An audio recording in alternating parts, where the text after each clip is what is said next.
Bonjour à toutes et à tous. Thank you very much and hello. I'm going to share with you the outcome of a survey conducted in DRC showing that mass drug administration, or MDA, should be considered as a tool for rapid reduction of malaria morbidity and mortality in emergency settings where MSF is involved. The study was conducted in the Ituri province in the northeastern part of DRC, subject to a violent conflict since 2017. It's not much talked about.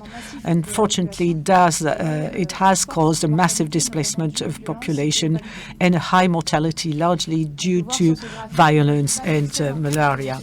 Here you can see the results of the surveys that have been conducted in this province, with a crude mortality rate which is at least twice what can be expected in DRC and systematically above the international emergency thresholds.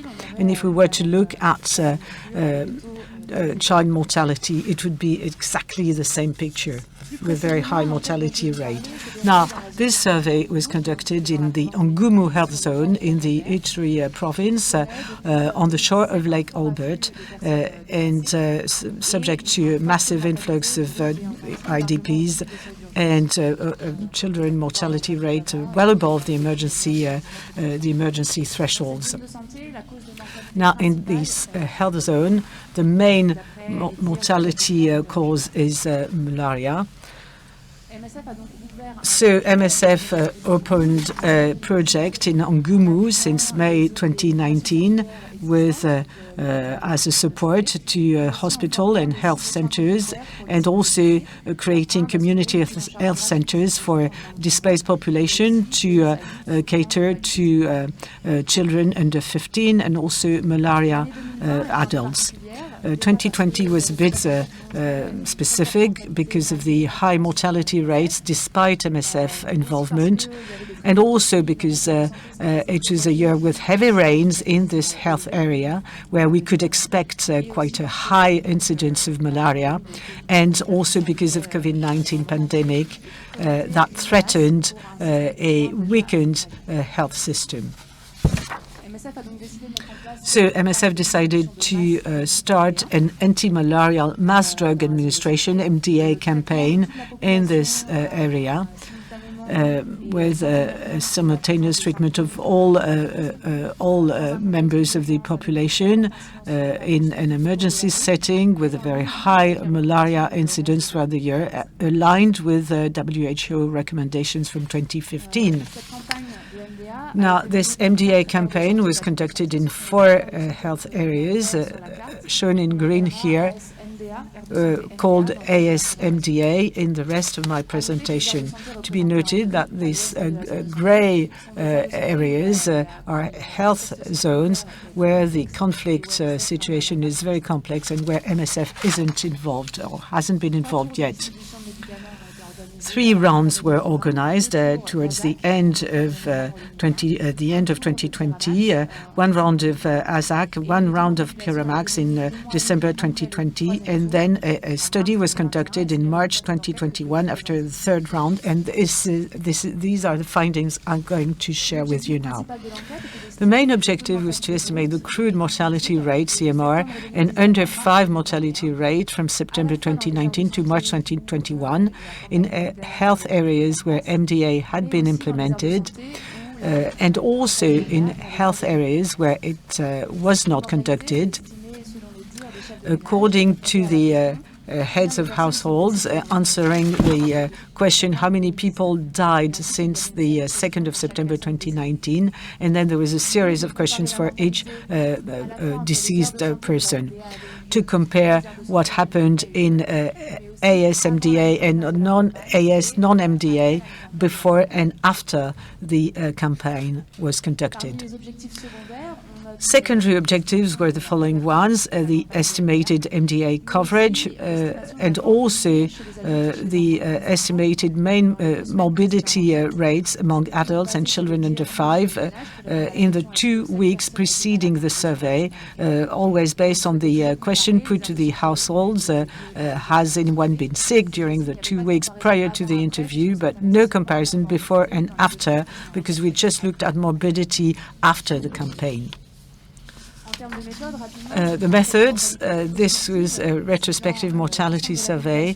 The target population was the whole population living in the 12 accessible AS areas, both displaced and non-displaced people, with stratified sampling, depending on people living in villages, with cluster 2-degree cluster sampling in villages and simple sampling in IDP camps.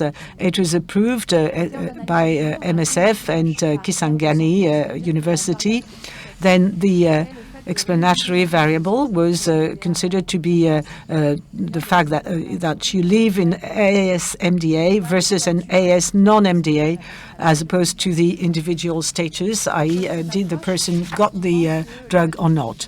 We think that it's best to do so because treating all population at the same time can give us some herd protection.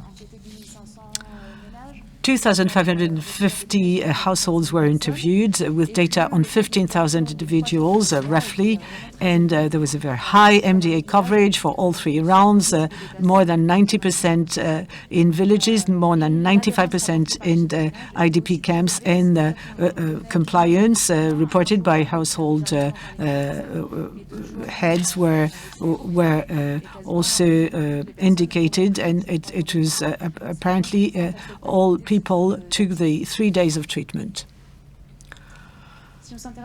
Now, looking at the mortality, the booster period is split in 2 6-month sub-periods before and after campaign. With regard to crude mortality rate, it can be seen that before MDA, the mortality, the CMR, is not significantly different between MDA areas and non-MDA areas.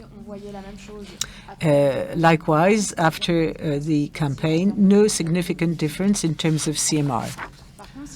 However, if you look at the crude mortality rate in under 5, you can see that before the campaign, well, no significant difference is observed between MDA and non-MDA areas. However, there's a significant difference once the campaign is started, with the mortality rate for under 5 diminishing strongly below the emergency threshold, as opposed to the non-MDA areas where it remains above the emergency threshold. The cause for mortality was mainly malaria, either in children or in the rest of the population. Now, with a mixed Poisson regression models, we estimated the mortality rates comparing IDP and non-IDP people, and before and after the mortality rate is higher in non-MDA areas, with a children mortality rate twice as high in non-MDA children.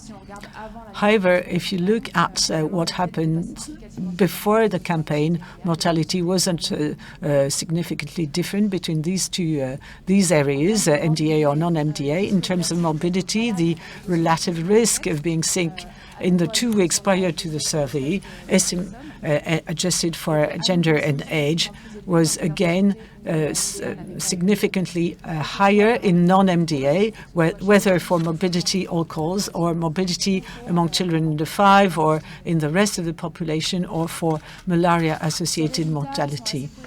Now, this is quite in agreement with prior surveys conducted in 2019 and 20 in terms of demographics, but also mortality and morbidity for non-MDA areas.